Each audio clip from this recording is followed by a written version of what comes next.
This is Doctor Talks, real talk from real doctors on the issues that matter to you most. Hi, it's Dr. Jen. Welcome back to the summit. I am thrilled to have our next guest with us, and you are going to be equally as thrilled because this talk is really going to be life-changing for you. Today, I have Dr. Anna Cabeca with us. She is a best-selling author. She wrote the Hormone Fix, Keto-Green 16, which I use all the time with my patients, and MenuPause. She is triple board certified, a fellow of gynecology and obstetrics, integrative medicine, and anti-aging and regenerative medicine.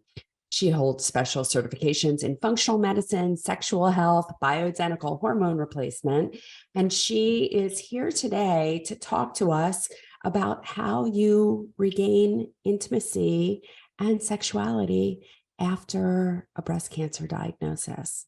So, Dr. Cabeca, welcome. I'm so happy to have you here. Oh my goodness, it's great to be here with you. And it's such an important topic. Part of how I really got started down the integrative and regenerative medicine pathway was because one of my first patients in medical practice, when I graduated Emory, I was a National Health Service Corps scholar. So I ended in my repayment in rural Georgia. And a patient came to me. She was this 63-year-old, silver haired, 5'11", 153-pound female biotech exec. And she said, Dr. Anna, it hurts to have sex.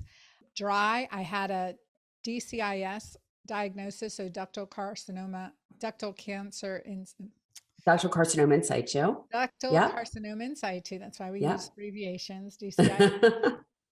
And Well, we could have a whole conversation about how that diagnosis shouldn't even exist, but we'll save that for another day.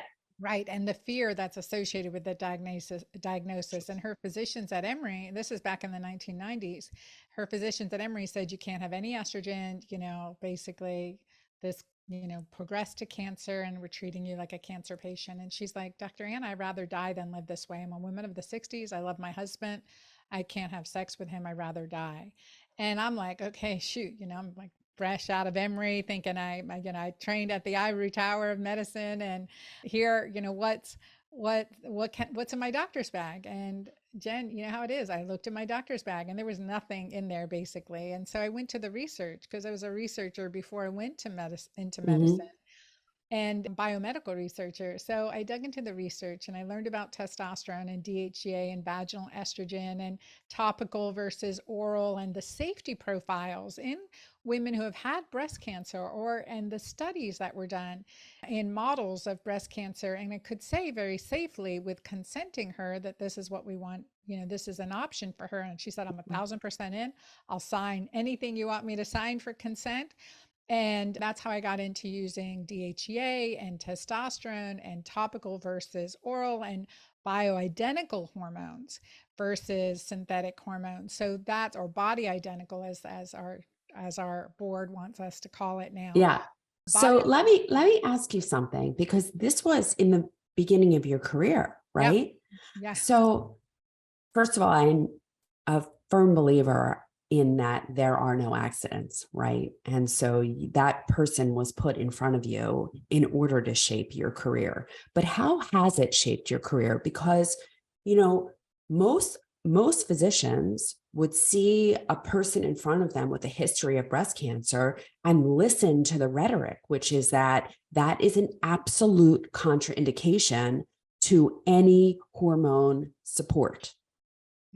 Yeah. I think that's a really good question. I think it really came from my upbringing and, the ability to question everything, but plus seeing my mom go through the standard medical model and being very sick and dying prematurely. Like, it was my commitment at her bedside as she passed away to not let this happen to any other woman, to understand why, what's the underlying reason, and to really question everything about how we were doing things, because my mom was an immigrant to this country and two of her brothers were also. They all died really prematurely and from what we say diseases of the modern world: colon cancer, heart disease, and diabetes.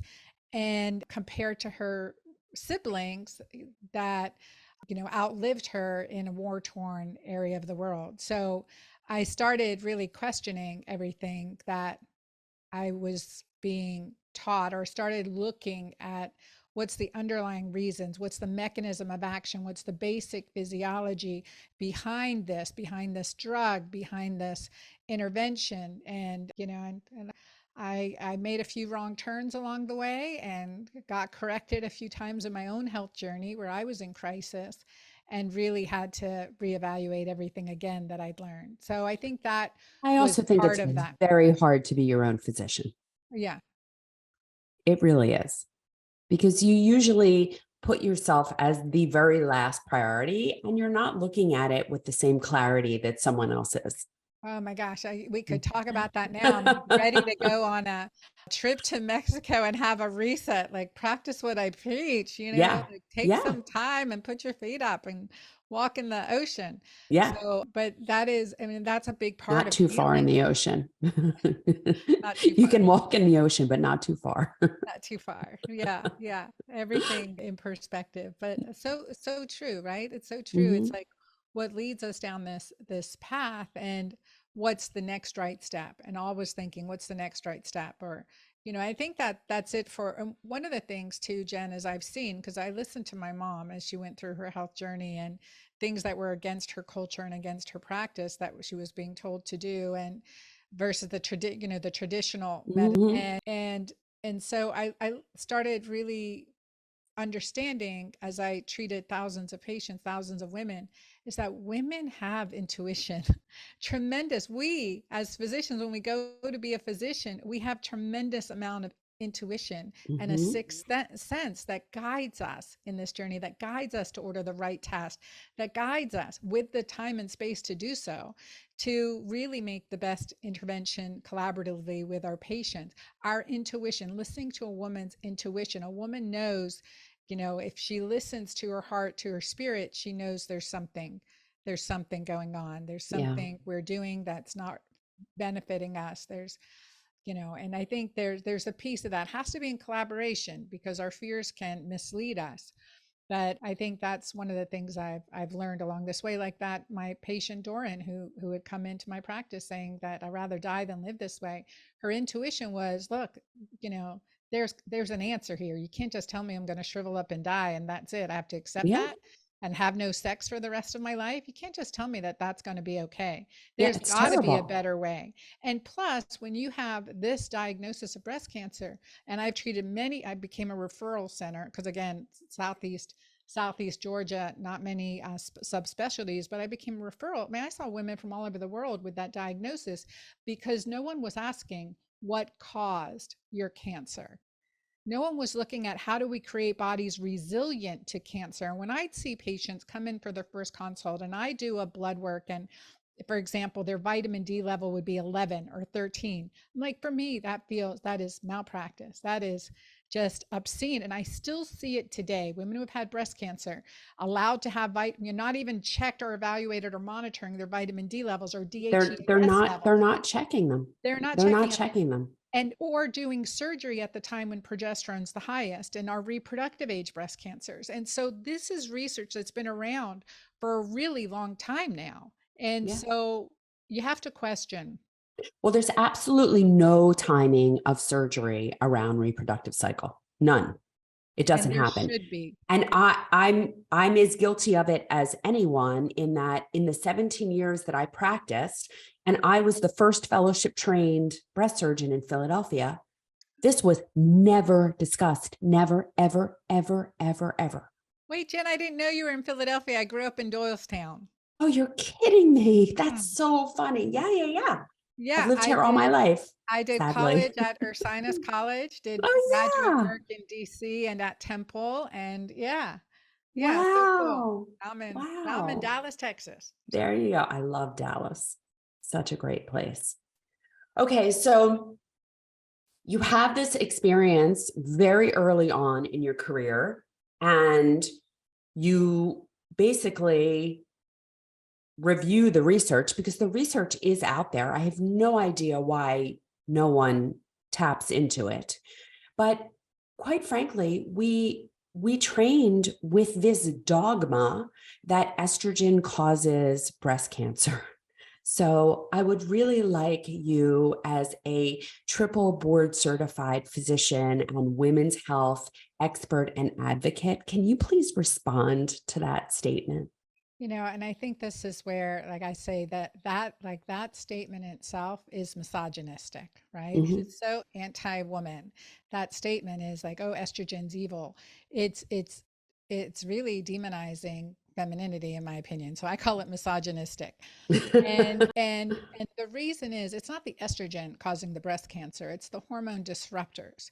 It's the disruption to the estrogen detoxification pathways. It's the inflammation and elevated, glucose or gluconeogenesis in our systems that result in breast cancer. It's the toxicity, it's the hormone disruption. It's there's so many things. And because as I started thinking this, again, I wasn't trained this way, but as I started thinking through this, patient after patient after patient, I had a patient who was, her name's Cindy. She's not, she is, she's doing amazing now. But in her early 40s, 41 or 42, she was diagnosed with a stage 2A breast cancer.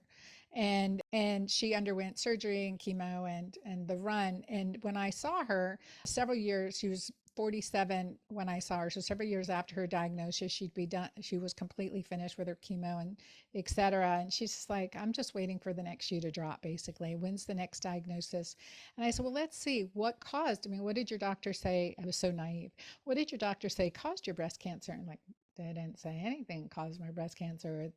You know, I was like, well, let's look into it. And, you go back into from what, as I've learned and as I've trained and as I trust the world medicine training that I've had, it was, well, like, let's go way back. How was your mom's pregnancy with you? Where did you grow up? And it turns out she grew up in rural Georgia and on a farm and worked in a paper mill. And so paper mills were really rich in formaldehyde, toxic chemicals.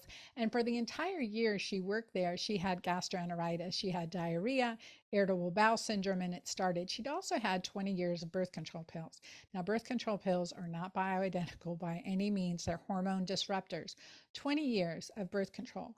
And she'd also had an abortion that she never came to terms with. And so if you look at world medicine, you think, okay, what are the hormone disruptors? And I learned from healers around the world that the breast hold the energy of relationships. So when I'm working with someone with breast cancer, I do inquire into relationships, relationship history, anything around that. And so we, there were many things that worked together to that I worked with her to address in all of these levels and to understand. And then vitamin D insufficiency, pure, pale white, blue-eyed, blonde hair, used a lot of sunscreen and sun protectant because, fear of wrinkles and skin cancer and sun damage, all of those things. So we just started looking at all of these factors. And I also did I looked at her genetics. What were some of the pathways that contributed? But in addition to that, looking at organic acids, looking at estrogen detoxification pathways, things like that. So you're looking at all these pieces to the puzzle to say, okay, we can address these things, deal with each one, recognize, okay, may have been the perfect storm. Now here's what we do to create a body resilient to breast cancer. And I write the pathway in my first book, The Hormone Fix and Keto-Green 16. There's a nutrition and lifestyle piece that really starts with detoxification, improving the gut. And I always say it takes more than hormones to balance our hormones. So that's a big piece of this combination. And you have my book right there, The Hormone Fix. Seriously, it's my magnus opus. I'm super proud of that book. My green screen isn't allowing it to come into focus. I love it. I love it.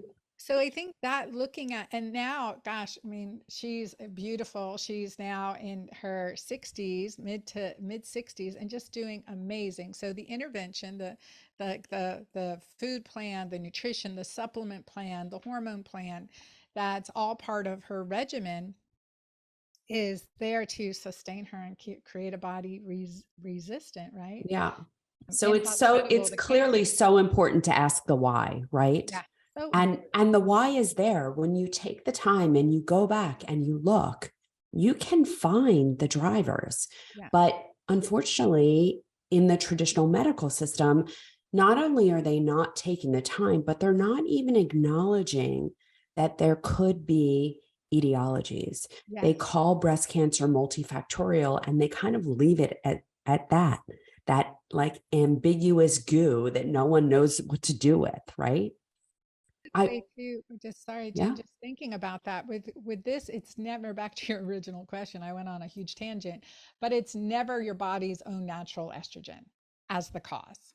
It's, I mean, I've never found it, oh, well, you're just, it's your estrogen that caused yeah, it. yeah, And that's why we need to suppress all your estrogen. We need to decrease tumor growth, but there are many ways to create a body resilient. And yeah, so like that's, it's not by poisoning our system, no, natural no. production of estrogen. And when you started to talk about that, you started to talk about hormone disruptors. And I know that you spend a lot of your time and focus educating people about hormone disruptors. So for the benefits of people here who don't know or understand what that is, could you dive deeper into hormone disruptors and help people to understand where they are, where they're encountering them, and what is happening inside of their body as a result of encountering hormone disruptors? Yeah, that is a really good question. And it is loaded. I do dedicate a whole chapter to it in my book, The Hormone Fix, but that's not nearly enough. You can have books and books. So, hormone disruptors are basically that they disrupt your body's own natural hormone production or the receptors of your body, the receptor sites for your hormones. So, your body's ability to receive or function properly with those hormones. So, they work in both ways from production to reception of your hormones. And they can actually damage receptor sites or interlock into those receptor sites so that you don't even recognize your body's natural hormone production. Things like plastics, pesticides, herbicides, glyphosate, metals, lead, mercury, molds. Um, specifically, I studied this thinking I always go back through time. I'm a wannabe biblical scholar, but I always go back in time and say, where in history has this type of hormone disruption happened before? And I think of, I think through time there have been periods of culture where there was tremendous hormone disruption, and what could have caused that, like petroleum, chemicals, mold. So we actually, I'm Jewish, and we have a prayer that we say every Friday night of what we are and are not allowed to light the Shabbos candles with, the Shabbat candles. And it goes through a variety of things, and it comes down to those things are toxic when they burn. They're hormone disruptors. And like our ancestors were brilliant that they recognized that these things, when you burn them, make you sick. Do not burn them. This is what you need to burn. And they So called true. it things like not clean. But that's what it was. They noticed that it burned dirty, right? And it's doing the same thing in our bodies. So like parabens and things that they make scented candles with, and the scent, the fragrance, perfumes, all of that, dryer sheets. That's like a combination of all of those things. You're aerating plastic and fragrance and different volatile chemicals. Oh, so And true. all of these things, you talked about it affecting the receptor because it kind of looks like estrogen, right? So it sits on that estrogen receptor, but unlike estrogen, which sits on the receptor and then is able to dissociate and be metabolized, they're like shaped a little differently. So they get locked onto that receptor and they get stuck there. It's causing ill effects. And also, I was under the impression that when we detoxify our estrogens, we have three different pathways. We have a safe protective pathway, the 2 pathway. We have an intermediary pathway, the 16 pathway. And then we have a pathway that's actually quite dangerous. And it was my impression that these xenoestrogens, as we call them, they go down that dangerous pathway, that 4 pathway. Is Yeah, that or correct? hydroxyestrogen pathway. Yeah, so it's with along the quinone pathway, and it's incredibly toxic. Free radical formation that is incredibly toxic to our systems. Yeah. So And we it's can really, measure that. So we can measure that in women, in urine and blood. We can look at the 2,4,16 hydroxy and methoxy estrogen pathways. And like that should be done in every woman, but especially if there's a risk or diagnosis of a cancer. yeah, but that is never happening. And when I It's so send crazy. my patients back to the medical oncologist and say, please show this to them, please show this to them for the purposes of knowing that you do not need to be on an aromatase inhibitor because you hardly have any endogenous hormone, and hormones don't cause breast cancer. But on top of it, like look at what your preferential pathways are, and you're not methylating. And so I don't think we should be putting more into your system. And they come back to me because they want to put them on tamoxifen or something. And I say, like, tamoxifen is not a good drug for you. Here, this is why. And I actually make recordings for medical oncologists, and they come back and they're like, I if this were true, I would know about it. I don't. Which blows my mind, right? Because the literature is there. And that's one of the reasons why I created my product line. Because, certainly my MightyMaca Plus, which was my first formulation, it's adaptogenic, that was for my own health journey. And then Julva, which is topical vulvar cream, was for my breast cancer patients. I mean, I started doing this like way back in 1999 for my breast. DCIS is not breast cancer, but for this patient. And from there, it just, it continued, and I continued to learn. But to create something that's available over the counter that you can take into your own hands, because physicians aren't trained in this. Yeah. Physicians aren't trained in this. And we know topical estrogen is safe. Topical DHEA, topical testosterone can be very, very safe. Again, we want to understand what's going on and make sure we're doing everything else. It takes more than hormones to fix our hormones. So It make sure does. that we're It creating does. this body that's inhospitable to cancer, that's low So, inflammatory, so that is while we're on alkaline. that topic, can you start to address, because it does take more than hormones to fix your hormones, right? And the like gut response, the gut reaction is to just, for someone who's having a hormonal problem, to prescribe them synthetic hormones, right? I mean, so many kids get put on birth control for difficult periods or acne or this or that. And they don't realize that not only is that not solving the problem, but it's actually creating problems down the road that I know you're seeing in the middle of that story, and I'm seeing at the end of that story, because the end of that story is they're in my office because they have breast cancer, because the hormone issue that started when they were 9, 10, 11, 12, 13 only got worse over that time, not better.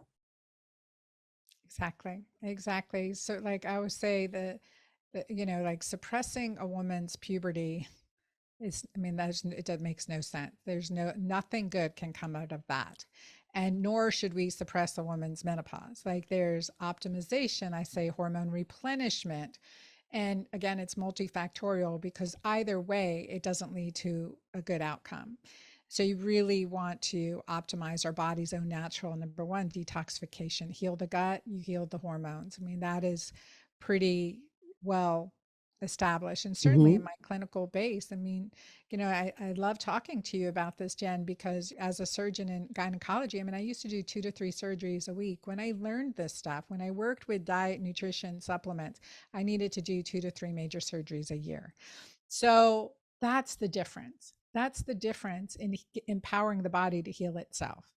That we can really reduce, if not eliminate, most surgical interventions, because the body is innately intelligent. However, not universally. There's always that exception, but I prefer it to be the exception than the norm. When hysterectomy is the norm, when removing ovaries is the norm, when breast cancer is becoming the norm, that's, it's not a good. Yeah, but people like you are very unpopular with the hospitals. We're very unpopular. Yeah, they Mm-hmm. don't like to give us. Yeah, like, Mm-mm. you don't want to No. go to a hospital board and say, "Hey, I'm going to keep patients out of the hospital. Can I Yeah. have privileges?" Yeah. Yeah. They don't like that. They definitely do not like that. So, can you talk a little bit about why healing the gut heals the hormones?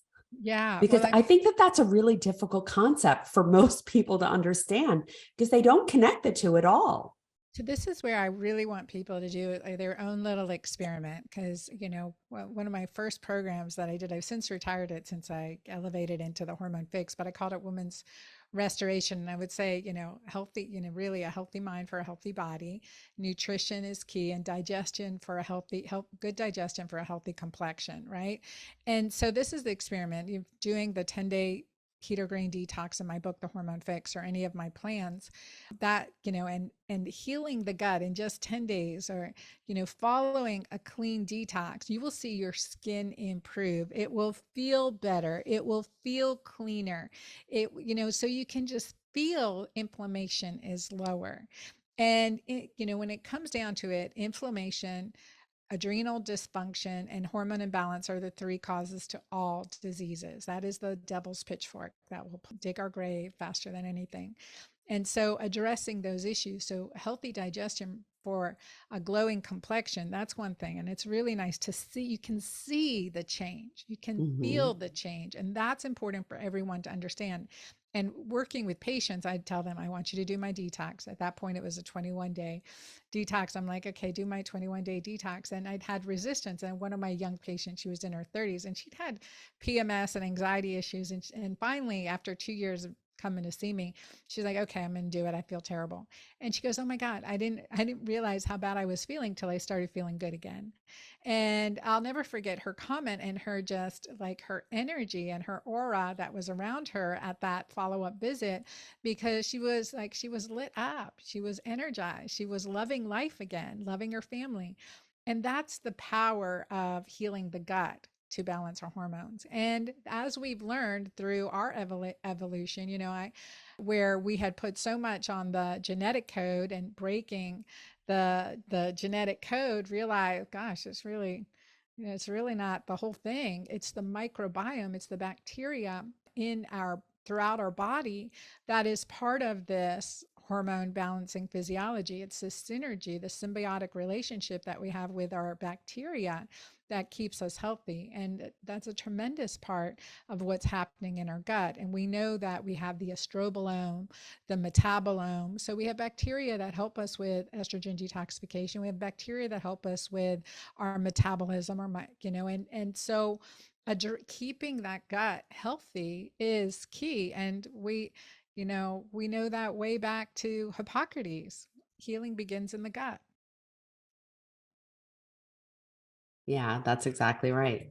Um, and so often we forget, right? We forget to go back there. We forget the basics. And I think there's so much being relied upon in modern medicine that we have completely strayed from what we really truly know to be true, which is that we are brilliant machines, right? The body knows how to heal itself. We just have to give it what it needs and take away what it doesn't need. And we've made it so complicated when oftentimes it's really simple. It's getting back to basics. And that's a lot of what your book talks about, is like fixing your gut by eating real food and eating in a way that is evolutionarily correct and physiologically correct. So I would like you to talk a little bit about that, because I, again, think it's hard for people to imagine that just by changing their diet, they can make such profound improvements in their health and in their hormonal health. Yeah.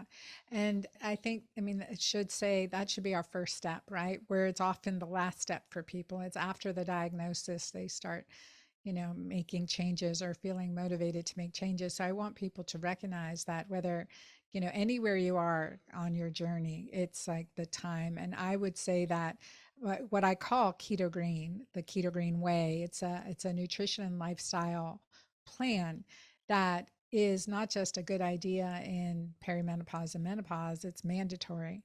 Because as our body's shifting, as our hormone levels are shifting, our protective hormones, progesterone, testosterone, DHEA, are protective. And those hormones start to decline. And with that, And I want you to say that again, because those hormones are protective. those hormones are protective. Those hormones are absolutely protective. And progesterone, I always call it the lid to our pressure cooker. So if you remember those old pressure cookers, my mom used to have it rubber banded on or whatever, however we clamped those pressure cookers on. It was always terrifying when the old pressure cooker was on to cook food. But you know, you never want to take the lid off till all the pressure's out, right? But so like progesterone, I consider progesterone the lid to our pressure cooker because our body, I mean, our lives are, you know, a journey. And in perimenopause and menopause, it can feel like we're living in a pressure cooker. Well, the progesterone, as that starts to dip, boom, off goes your pressure cooker, off goes your lid. And there is mental issues, anxiety, mood swings. The monster in me came out. I can't believe I reacted that way. I Mhm. love my family. I don't feel love for them. Why'd I get so angry? I'm becoming a terrible person. You know, like I can't go on living like this. I mean, all of those things Yeah, are it's, real thoughts, either from myself or yeah, from patients I've taken yeah, care of. yeah. And it's that I pressure. often say that, like, if estrogen is the on switch, progesterone is the off switch. And if you can't turn it off, you're like a hot mess. That's great. Yeah, I love that. Progesterone, like when we say, relates to our neurotransmitter GABA, which is that calm, that peace, that calm. So for people to remember, think of the rock group ABBA and the musical Mamma Mia. And it's like, oh, that's a good feeling, right? It makes you Yeah, feel good. yeah. That's that progesterone. And that starts to decline in our 30s. But add stress at any age, and you're losing that progesterone. You're creating infertility. You're reducing the amount of natural reproductive hormones you have. The progesterone is neuroprotective. Jen, I just had a client write to me. She'd been following our program and was on bioidentical progesterone, and then her general physician, her GYN, said, you don't have a uterus, you don't need progesterone. And so she stopped her progesterone. She goes, and Dr. Anna, I'm feeling terrible again, but my doctor says I don't need it. And that is such old story. The fact that we're still saying that in 2023, it just blows my mind. That just blows Mm. my mind. The reason that came about was because of the whole Premarin Provera. When Premarin in the 1950s started to be that miracle pill for women to make them nicer during menopause and more sexually receptive for their husbands and all that stuff, right? And then women started having endometrial cancer because unopposed estrogen, real endogenous or exogenous or hormone disruptors, causes endometrial cancer. Yeah. And so they said, okay, well, bioidentical progesterone, we can't patent that. This is why they are pharmaceutical, with the whole patenting of drugs. So we can't patent a bioidentical, but we can create something similar, close enough, that's going to work against the endometrial lining. Unfortunately, that progestin increases your risk of breast cancer, so it decreases your risk of endometrial cancer. So then they said, well, if you don't have a uterus, you don't need this progestin. You just need the estrogen alone. So that's how that myth started. But that's Exactly. with the ignorance that we have progesterone receptors in our brain, in our bones, in our breast, in our vagina, in our fascia. We get stiff as we get older, aches and pains, maybe frozen shoulder or something like that. I mean, think progesterone. Think That's progesterone. progesterone drop off. Yeah. I hate to make it about sex, but the truth is that most of this dogma is born out of men not understanding the female experience Yeah. and therefore making it unimportant and unnecessary, right? So that whole progesterone story is about, well, if you don't have a uterus, then you don't need it in terms of the opposition of estrogen stimulation in the uterus. But no thought is given to, well, I don't care about the fact that you can't sleep. I don't care about the fact that you're snapping at everyone. It's so narrow-minded Yep. because I think most of this dogma is from men who just simply do not understand the female experience. And I'm not a feminist. No, I'm no, not.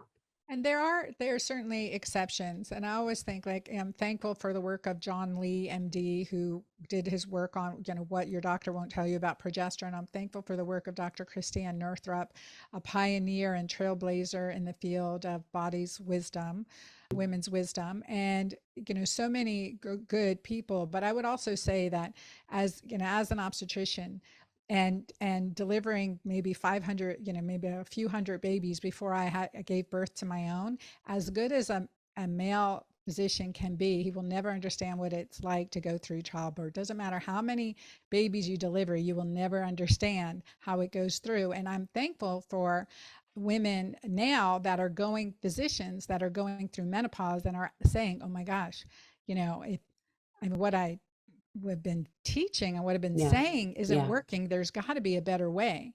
And because I went through early menopause at 39, that whole, part of my whole story, and then reversing it, I recognized, as God forced me to recognize, that there is a better way a lot earlier. And so I think we should start to see a change, but I still hear it. I still hear it because you have social media and you have women physicians saying, oh, that's ridiculous.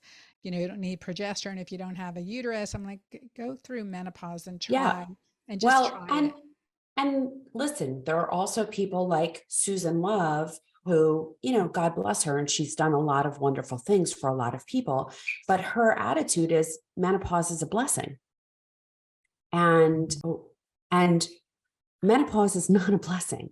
It may not have been a horrible experience for her, but the symptoms and what's physiologically happening in the body are two separate things. So even if you're not symptomatic, you're still accelerating heart disease, you're still accelerating bone loss, you are still increasing the risks of Alzheimer's disease. And we don't think about things like, as many people die as a result of a fracture a year, than as many women die as a result of a fracture a year as do breast cancer. Mm-hmm. Where's the conversation about that? Right? So true. No one is walking around with, I don't know what color ribbon it would be, but no one's walking around with the bone fracture ribbon saying, like, we have to put an end to this. Oh, can we talk incontinence, vaginal dryness, and discomfort with sex now too? Right. Because Awful. it is, menopause is natural and mandatory. Suffering is optional. Yeah. And I want to look at menopause at 56 years old now. I want to look at menopause as the second spring of my life, right? Like the Japanese say, it's the second spring. So enhancing our second spring so that we can really thrive, enjoy the loves that we've created, the family, the legacy that we created, and continue to have passions and purpose. Like, it's not over. It's not over, but how do we optimize it and step into it? And I think, like, I just think, I see, I always say, I'm open to learn. Like, I will continually question what I say and what I teach. And I'm also an observer, and I can see, I've been in medicine for 30 years. I can see people who have aged healthfully and who have not aged healthfully. And, you with wisdom, with time, God grant me the wisdom with time, and to know, like, to be able to make the right choices. Right. Yeah. But that is a lot based in humility, right? It's based on the assumption that you don't know everything and that you are a student of life, an ever student of life.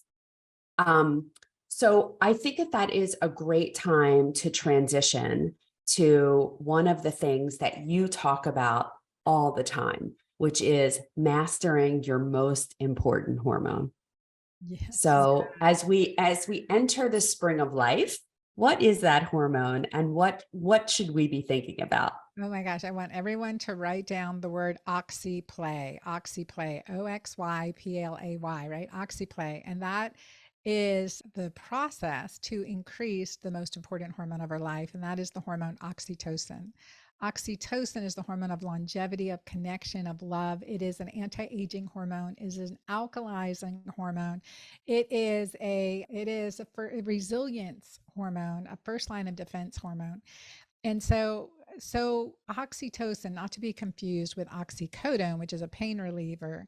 Sometimes it gets confused. Oxytocin is that hormone that we naturally secrete when we have orgasm, when we are feeling loved and loving someone, when we are in childbirth and having contractions. Oxytocin is causing those contractions, and that creates that bond with this baby that you deliver, and also creates a pain relieving effect, an analgesic and effect, and amnestic effect. So you forget the pain of childbirth. So otherwise there would only be one child ever for any woman. So the pain of childbirth.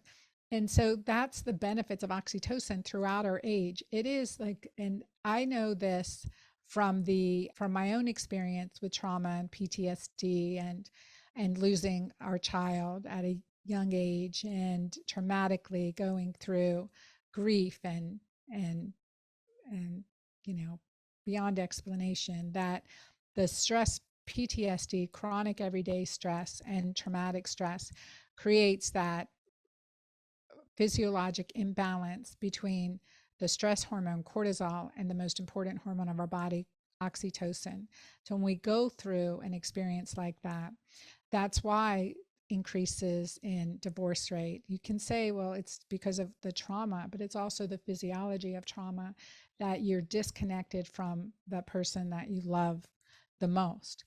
And that depression, that isolation feelings, that's the, I call the battle between oxytocin and cortisol. So empowering oxytocin on a regular basis is not only life-saving, but it's, just creates an amazing physiology. And it's so important, regardless of what we've been through, it's important to have oxy play on a daily basis. So there's many ways we can increase oxytocin beyond orgasm and having a baby, and it should be part of our daily practice. I love those words.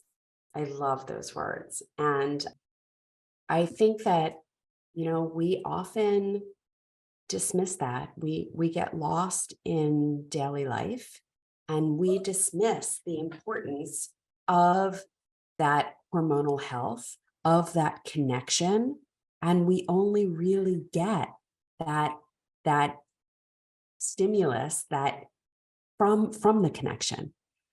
And if not, we're kind of wandering around pointlessly and aimlessly. Yeah. And really, we were all put on this earth for a purpose. And it doesn't have, you don't have to save the world. You don't have to be a leader. You don't have to be anything. You just have to live your purpose. And in living your purpose, you really get all of that. And I think it's like the sense that experiencing pleasure, being happy, feeling happy, to tap into that regardless of our circumstances and our external environment. That's the ability that we have. That's a powerful thing that's universal in our human existence, is the ability to be happy without understanding, the peace that surpasses all understanding. That is an internal environment that we have the ability to create, each and every one of us. And I say this from a place where I've been to hell. I've been on the verge of suicide. I've been really, back to hell, to hell and back, in so many times, in so many ways. But I say that with heart, to understand that, with this ability that we have to focus on all that is good and beautiful and worthy and lovely, and to shift our physiology, it's life-saving, and it creates a better environment, not just for us, but for all those around us. And I love seeing that. And I really look at midlife transition as the ability to tap into that exponentially. Yeah. And that is a choice, right? It's daily choice. That is a choice that you make every single day. And so I think that we should end by circling back around to that, because the question of whether or not you can regain a life of intimacy, of love, of purpose after breast cancer, that is a choice for people. And I want them to know that that is a choice. that intimacy can exist after a breast cancer diagnosis. And it probably comes by working with someone like you or me that recognizes what is actually happening in the body. So can you just address that a little bit for people? Yeah, absolutely. And there is always the next right step. You can just think, okay, well, I feel overwhelmed. Dr. Anna and Dr. Simmons have spoken about so many things here today, and I just feel overwhelmed. Think about what is your next one right step. And that's one thing that just got me through so much. It's like, what is my one next right step? And I will say, in the audience of one, for me, it's the audience, like, just with God as my audience, no one else, not the girls, not the work, not the employees, not the expectations of other people. In the audience of one, what is my one next right step for me today? And I think that's where it starts. That's where it starts. And then being able to realize, okay, we're thinking outside the box because number one, we've been there. Number two, we've seen it go wrong and we've seen it go right. And so having the ability to work with someone like that is really powerful. And I think too, is putting it in your own hands. And Jen will also give you free trial links for our Julva and MightyMaca to give people that as an extra tool, just naturally what's available naturally that they can choose to use or not use. But we can give that to your audience too. We'll do that. That's so great. Yeah. Thank you. I'm really Welcome. grateful. Okay, so just to summarize today, we talked about the importance of vitamin D. And I really think it's curious that we talk about the increase of cancer, and it also happens to follow the timeline of the increase and kind of ubiquitous use of sunscreen. And as a result, we have really become a vitamin D deficient nation. And that is causing a whole host of problems, cancer included, right? Because it has, it's not the deadly, we don't get deadly type of cancer from the sun. We get deadly cancer from not having sun. yeah. And in villainizing the sun, we have really created a lot of chronic illness in our society. So it's very important to know your vitamin D level and to optimize your vitamin D level. I keep people between 60 and 100 nanograms per deciliter. What is your optimum range? Yeah, definitely 50 to 100. So I think that same range. Yeah. Asking the why you got breast cancer and getting a satisfying answer, which means that someone has to take the time to look at you from a historical perspective. You said, you ask, were there any problems with your mother's pregnancy with you, right? It starts from the moment of creation and goes from there. And so someone really does need to take the time to look at you and to look at what you've been through, what you've been exposed to, because that really helps to answer the question and put the pieces together. But just acknowledging that you have a tumor is not going to help you in the long run. Empowering to know the why, or at least it is answers. It is. And then looking around for hormone disruptors in your environment, because it's so important. And we learned what those hormone disruptors are doing to you and how they're disrupting your health and how they're contributing to cancer diagnoses. And when you heal the gut, you heal your hormones. And so we did talk about your book and starting to see diet as an avenue to healing the gut and healing your hormones. And I loved what you said. Most people don't realize how bad they are and how bad they're feeling until they feel good again. And we have normalized feeling bad, right? You're supposed to be tired. You're supposed to be achy. You're supposed to be slower. And we've normalized all these things because in general, medical doctors don't know how to promote health. And so they just assume that aging should be a negative process, right? And so it doesn't have to be that way. And if you're not feeling well, there's usually a reason why, and you should go seek feeling the way that you deserve to feel. The root of all illness, inflammation, adrenal dysfunction, and hormone imbalance. Like, brilliant, brilliant. And so everyone should pick up Dr. Anna's book, The Keto-Green Way, The Hormone Fix. Yeah. And it is like absolute required reading. And it is a how-to guide to optimal function. And really, at the end of the day, that should be what we are all looking for, right? Because health is not the absence of disease. Health is optimum function. And that's when you feel good again, right? When you're functioning optimally. And the importance of oxytocin and getting oxyplay in every day. And don't be overwhelmed by all of this, because all you need to do is take one right step. Dr. Anna, thank you so much for being here today and for sharing your experience and for being so vulnerable and raw. I learned a lot of things about you today that I didn't know. And I know that you are going to help thousands and thousands and thousands of people who are struggling with their own trauma in their life. So thank you so much for being vulnerable, for being here, and for bravely doing the work that you do. It's so important. Well, thank you for having me, and thank you for this opportunity to share this information and what you're doing. I know summits are hard, so everyone listening, share and pay attention, please. take notes, and just thank you. Thank you so much. Thanks. It's Dr. Jen. Bye for now. Thank you for tuning in to Doctor Talks. We hope today's episode has enlightened and inspired you on your path to optimal health. Each day is a new opportunity to make choices that empower your well-being. For more insights and strategies, subscribe to our podcast and visit our website, www.drtalks.com. Stay connected, stay healthy, and join us next time on Doctor Talks, real talks from real doctors on the issues that matter to you most.